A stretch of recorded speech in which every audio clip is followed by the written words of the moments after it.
Bill. He says that the climate now, the fear of physical harm, is as bad as when he was fighting in Iraq. Ohio Congressman John Boccieri joins me from the Capitol tonight. Congressman, good to have you with us. Hi, Ed. Thanks for having me. You bet. Do you really mean that? Is it just as dangerous on Capitol Hill as it was in Iraq?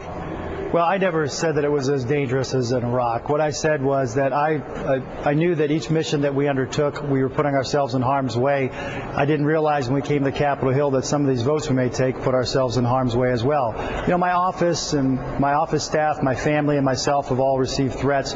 We're investigating them fully. We've turned them over to the proper law enforcement officials, and we're going to prosecute them to the fullest extent under the law. Do you feel safe, Congressman? Does your family feel safe?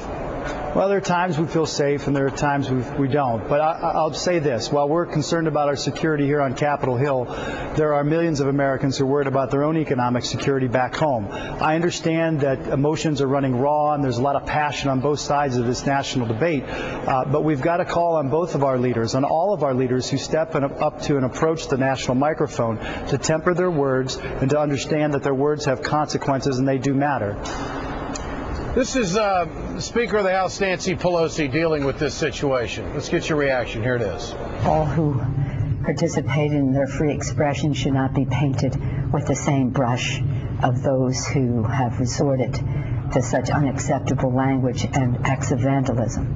However, we must remove all doubt in anyone's mind that those expressions and those acts of vandalism and those threats of more have no place in the civil debate.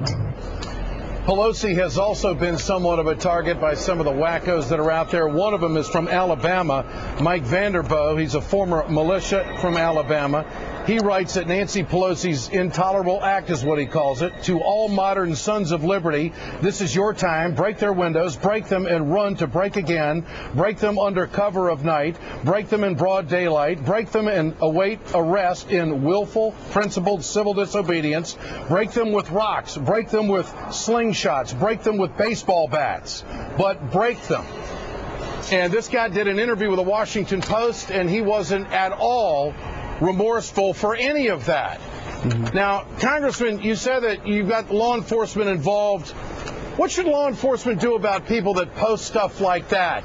And also the fact that the guy in Virginia told him to go over and visit one of your fellow congressmen, and he got the address mixed up, ended up over at his brother's house, and then later on the fuel line was cut, the propane line was cut. I mean, what should, if anything, government do about this reckless rhetoric that is going on?